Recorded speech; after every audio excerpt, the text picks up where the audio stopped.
Fort Worth. Yeah, I did. Let's talk about it. It was... I think I was more nervous to do that than I was to fight, bro. Really? Yeah. It was weird, bro. Like... Dude, like, the show started at 10 o'clock. I signed the list. I'm, like, one of the last ones to go up. It was, like, midnight when I went up. Show started at 10. How many people were in the audience when you were there? 40. Oh, well, that's a nice little crowd. Most of them were performers, but yeah, I mean, it was a nice... Still, a nice crowd, yeah. And, That's even worse because these people are judging you, like, because they're comedians, right? I guess. I don't know. But it was interesting, dude, because it was just, like... I've never felt more naked. Wow, what a description. Like, you've competed before. It's you against another person. Mm-hmm. This is me, my idea is against the world. Is that, okay. Right? It's not against one person that if I beat this person, I'm better. Or better at the moment, I'm better at the moment. This is, if you're good, you're good. If you suck, you suck. Yeah. And the silence will let you know.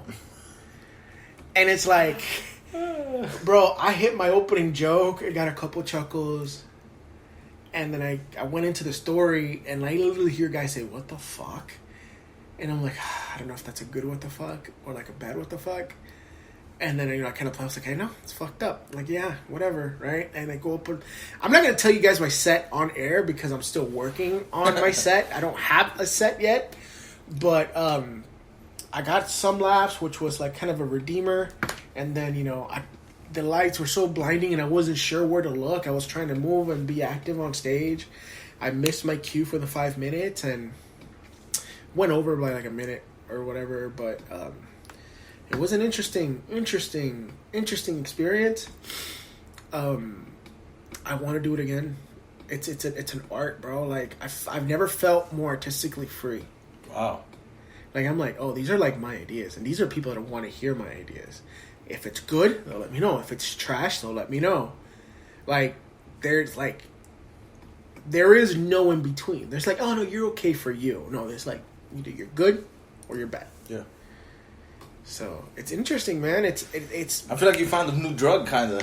Not a new drug. It's. I've always loved writing. I've always loved expressing myself. I've always loved creating, but I've never had the balls to do this. And it's almost like putting everything together.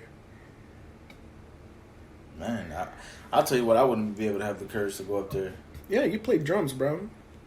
Yeah, but I mean that's different. Like, yeah, but to you it's different. But to me, I don't have the skill to play drums. So, I don't think I'm that good. What I'm trying to say is, I would feel nervous because, like you said, I never thought about it that way. As you against other people, I always looked at it different. But it does make sense what you're saying because you're competing against making.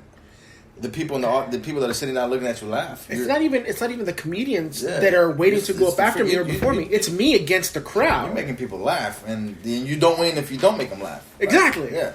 And it was just an interesting. It was interesting, dude. Like, it's almost like jiu-jitsu in a way where it's like I knew going in that I wasn't gonna suck because it was my first time.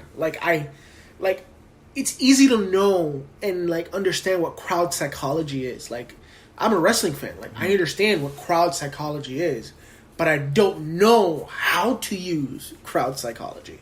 Like, I know that, for example, Ric Flair, he can cut a dope-ass promo and make you feel some type of way. Mm-hmm.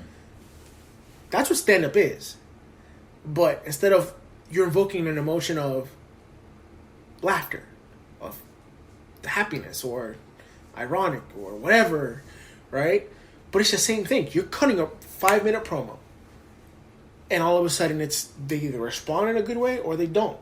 And the greats, Dave Chappelle, John Leguizamo, Rick Pryor, Regan, whatever, these guys are just respect to what they painted a picture up there is what they did.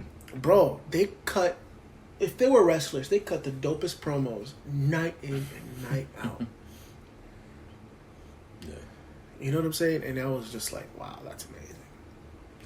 But something crazy happened. Yeah. After that, you got a call back. I did. Actually, I didn't get a call back. So, story goes, buddy of mine, Ricardo Aviles, Puerto Rican comedian out of Springfield, Tennessee. Springfield, Texas. No, Springfield. There's a Springfield everywhere. Illinois, Springfield, Springfield, Missouri. I'm sorry, Springfield, Missouri. Okay. He was down here a few weeks ago training jiu-jitsu, and he came to my gym, and he knew that I wanted to do this. Right. And he told me, "Hey, go up at Hyenas. Let me know when you do." I did, so I let him know. Next thing you know, he said, "Hey, I gave your number to Butch Lord, which is, I guess, he's the guy that runs Butch Lord.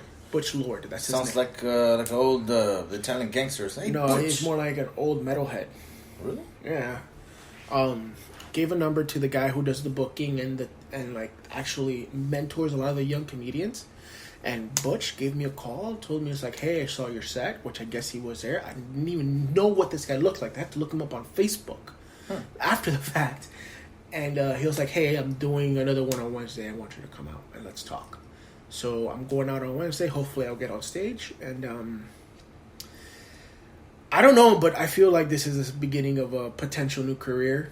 It might be a lot of years before we make any significant amount of money, but bro, I've never felt... Bro, I've been writing nonstop since I left, bro. Motivated. Bro, it might be just because it's new, and I'm very aware of that, because I have one of those personalities that when I find something, I OD on it. Yeah, I'm the same way. Which sucks. But the thing is, I've always loved to write. Look at the way I do these outlines. Like, how much detail do I put into this? Yeah. You know what I'm saying? Like, that's what I do. So I'm over here, you know, I'm thinking to myself, it's like, hey, is this what's gonna happen now?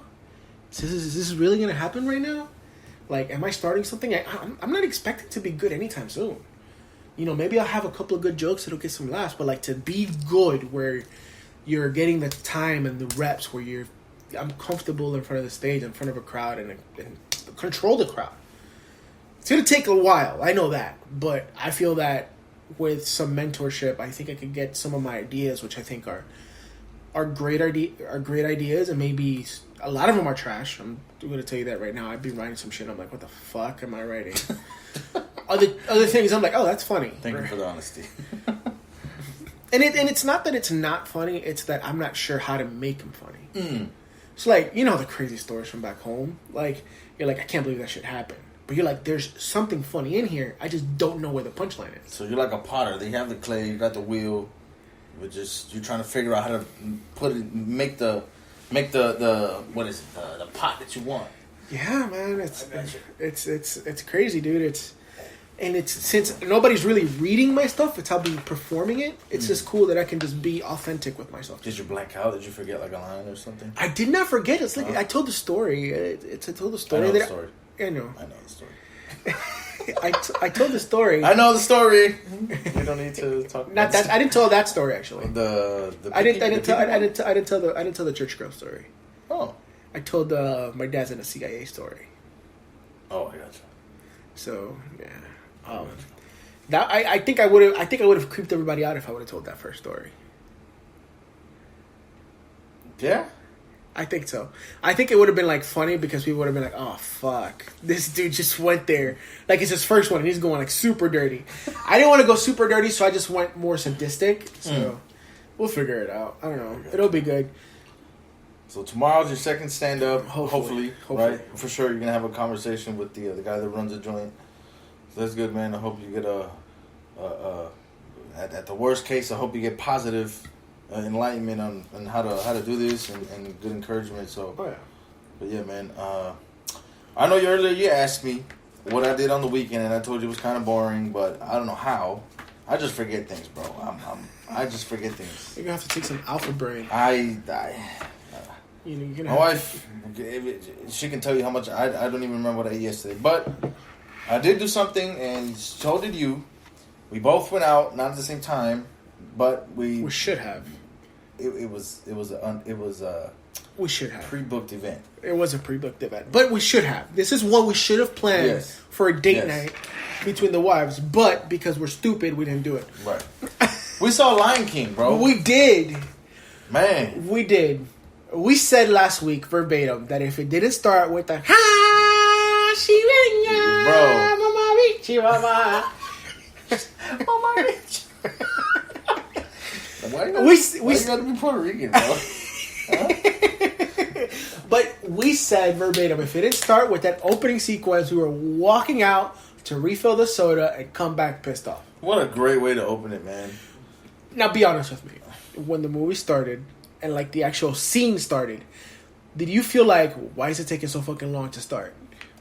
I love the little mouse. The little mouse was dope. You know what I mean? For me, and I was like, it was dope. But as soon as it hit, I was like, I literally went like this. I was like, yes. Dude, when they started singing, I'm like, this is the movie I wanted. I know. The detail, man. The detail. Oh, bro, it looked like freaking National Geographic. Honestly, I mean, it looked super realistic, man. I mean, so I don't know if you read, but my wife was telling me that they used a cub from the Dallas Zoo. That's what my wife told me, yeah. Yeah, and it was amazing. I guess they followed this cub's life for a few weeks or months. Yeah. Just to kind of get the feel for it, and they used, like, it was great, bro. You know, Disney, they're freaking dope. Yeah. Dope, bro. All the iconic scenes were still in the movie. There was very subtle changes. You have to watch the movie to see the subtle changes. But it was basically the same and damn exact movie. Seth Rogen killed it as Pumbaa. You know what? I agree. I feel like he did great as Pumbaa. I think he stole the show. A lot of people did not. Pumbaa, he stole the cartoon. Everybody loves Pumbaa, you know what I mean? But I ran into some people that they didn't like Seth Rogen. And they also they loved Seth Rogen as an actor, but they didn't like him for Pumbaa. Because he wasn't black? I don't know, bro. I thought he kind racist ass motherfuckers. I thought he kind of sounded like the other guy. I thought. I can see why they picked him. I'm glad they did. The only person that I'm still gonna say was a bad fit for the movie was Beyonce. I guess what they were trying to do was grab somebody that sounded just like how the cartoons were. They did a pretty good job. I don't think Childish Gambino. Dude, he did a great job as freaking Simba. No, he did. But I just don't think he sounded like Simba. No, he didn't sound like Matthew Broderick. I mean, Matthew Broderick was the original Simba. Right. But Beyonce did sound like whoever did Nala. I don't remember who exactly. It was. So, I don't know. I remember who Nala was. I personally don't care, but I don't like that. I think, this is one of the differences between the original movie and the new movie. They gave Nala way more lines in the new movie than they did in the old movie. And I only think they did it because it was Beyonce. I got you. So it's like... Wow, that's sexist of you. Not sexist. Not sexist. I just threw you... Beyonce hater maybe, but not sexist. True, you did say you don't like Beyonce. So... Come on, bro. I think they gave her the line because it was Beyonce, but I'm like, Beyonce is a great singer. She's a great performer. Her acting ain't shit, and you can tell when she was like acting, I'm like, oh, there's no emotion behind those lines. I gotcha. You know, I did hear that. Yeah, you're right. There was no emotion. And I'm like, they gave her extra scenes. Like, to me, honestly, from my point of view, from watching the movie, and this is the only real thing I have to pick about the movie, I felt like some of the scenes were rushed, some of the musical numbers, but, man, it's a different setting, it's a different world. I'm not expecting everything to be perfect. It catered to us. I feel like it really catered to our generation. Because we're buying the fucking tickets. No fucking 3-year-old is buying the tickets. So here's the deal, bro. This is what pissed me off. So in the movie theaters where I went, which I regret Where'd not. You go? Which movie theater? Don't say the location. I don't want people to follow you. I went to Cinemark. Okay. A Cinemark. A Cinemark. In the DFW area. There's like 6 of them, so yeah, good luck. Exactly. and after the movie, when the credits were rolling, I looked back because I wanted to see the audience. I wanted to see what kind of people were there. People that were our age, they were there with blankets. They were like with their Lion King clothes. And then you see 90% of the kids sleeping. I'm telling you. And I wanted to go online and smack all them kids. Like, you don't even know. Well, okay, so... Jeez. Okay, disrespectful. So there's that. Like, okay. I'm going to preface this with the beginning. Great movie. But Beyonce fucked it up for me. You're just biased because you hate Beyonce, bro. Let me finish. And some of the musical numbers felt rushed. Like the part where they taught the Hakuna Matata song, they rushed that. They did. They rushed it. And it was a great scene, don't get me wrong, you know, like they're singing it, being super jazzy with it. I liked it, but they rushed it. I was like, oh, they're fucking rushing this.